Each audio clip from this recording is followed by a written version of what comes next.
Greetings, ladies and gentlemen, and welcome to this latest edition of Tales from Outer Space. And as always, I hope that you enjoy. Just a quick shout out to the T5 peeps: Bob the Dragon, Cat Crab Lobster, Data Magnet, Dark Machine, Bezic, Try Again 95, Pudic Yol, Astrea the Dreamer, Caspar Arnholtz, Cam Maxwell, Athelia, Meridian 117, and Jordan Bucksmorm.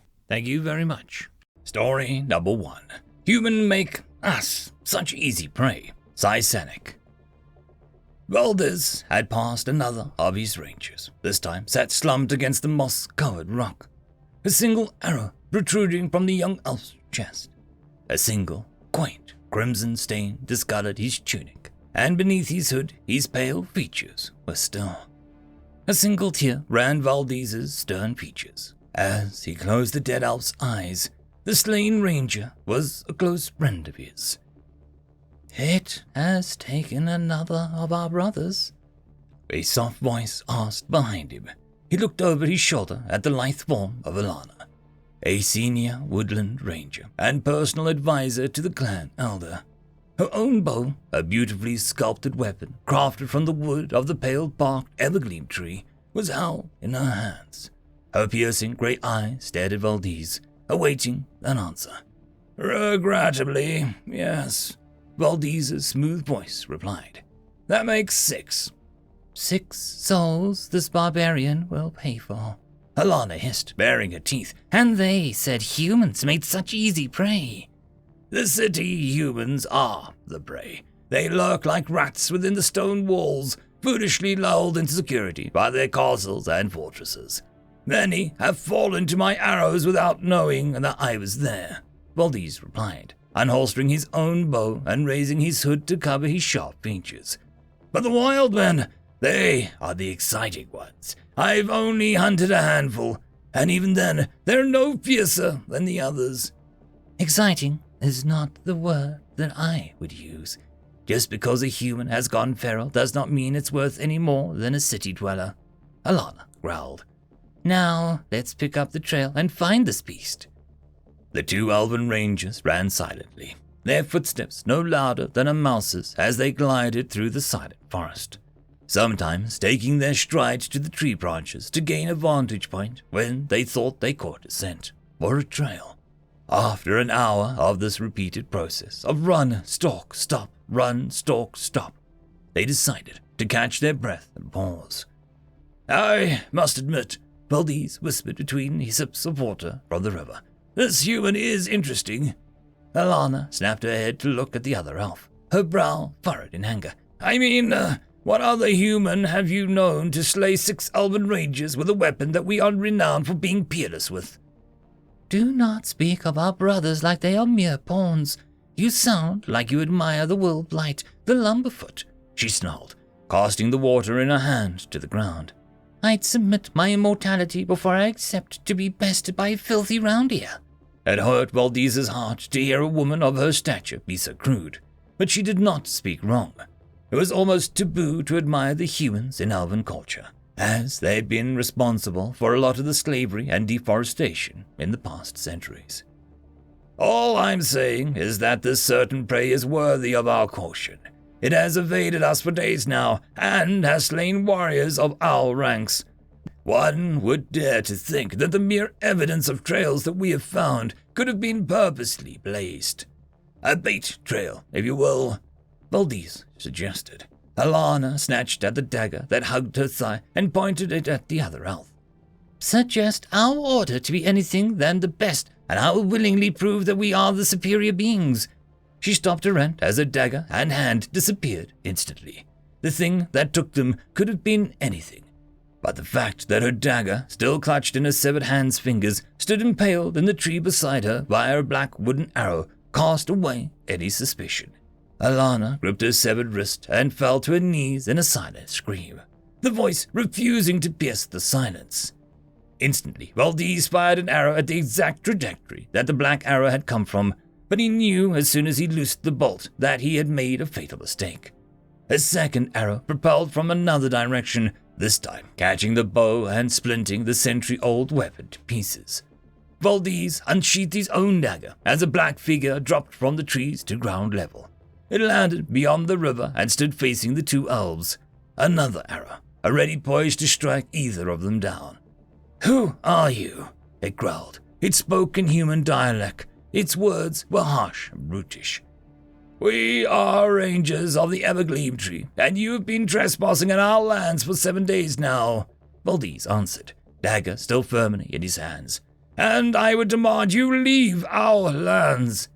"Is that so?" the human said, stepping forward into the moonlight.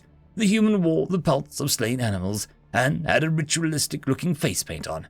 "What do I gain from leaving?" "You won't be hunted any longer," Valdez said. "We will cease our pursuit and you may leave unattested." "Hunted?" the human said, taking another step forward.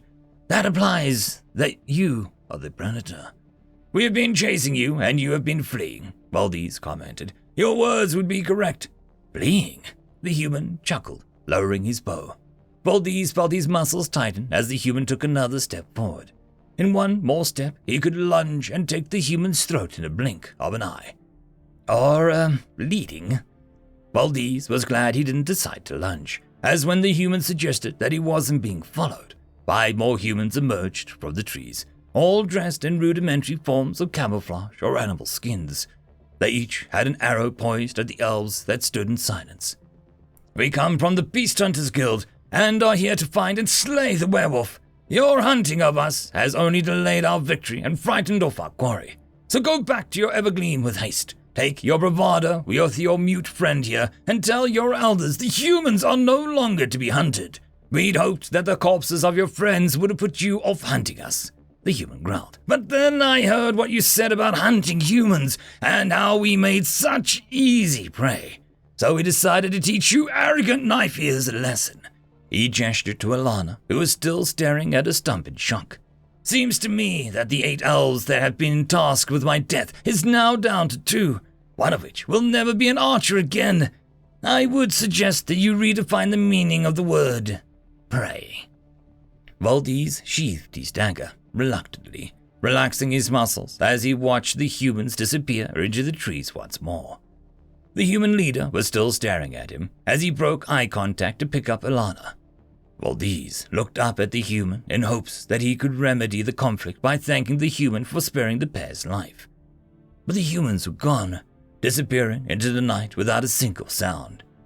A sob finally came from Alana, who managed to look up at Valdez with her fear-stricken eyes and a paler face than usual. They made us the prey." End of story. Story number 2. The Things They Left Behind, written by Captain Cautious. I pray they never return. They might want their old stomping grounds back. Humans vanished long ago, but their touch on this galaxy is unmistakable. Certain factions even worship them.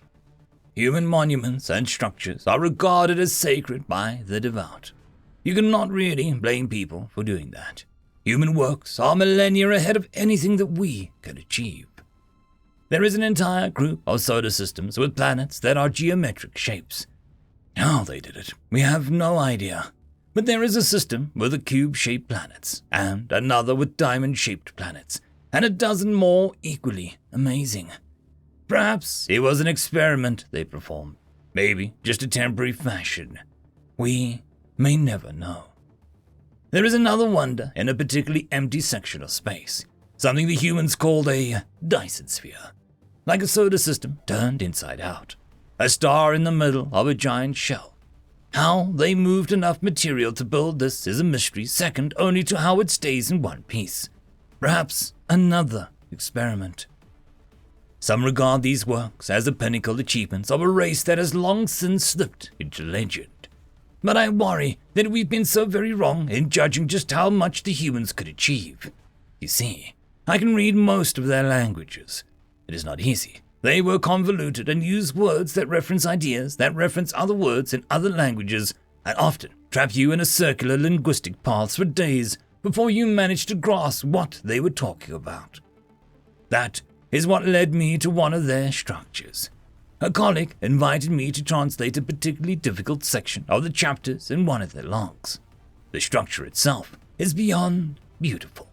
4 great stars are balanced in a perfect tetrahedron. Normally, this many stars so close to each other would result in a colossal collision in a few years, spewing hot plasma far off into space.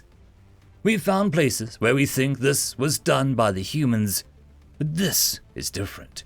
These stars have been tethered to each other, a giant lattice structures between them. Somehow, they managed to control these giants. Even the solar flares are incorporated, forced to dance and intertwine in specific ways that form the most intricate patterns. From the control point that I am in, I can only see a small portion of the structure. You need to view it in a holo projector to fully appreciate it. The size is not what has my attention now, though. It is the last few lines of text that have left me speechless. It goes to show how we have underestimated humans by several orders of magnitude. The structure was not built by the best, the most advanced. Completed 1622 3-5 PCE, designed and built by the graduating class of Cochrane Elementary School. If they ever returned, they might just brush us aside on accident, like dust sitting in an empty room when their owner returns. This wonder wasn't built by their best. It was built by their youngest children. End of story. And that, my friends, concludes this video. I hope that you enjoyed. There are links down below, both to support this channel and for the author of this fiction. Anyways, I hope you all have a fantastic one, and I'll see you next time. Cheers.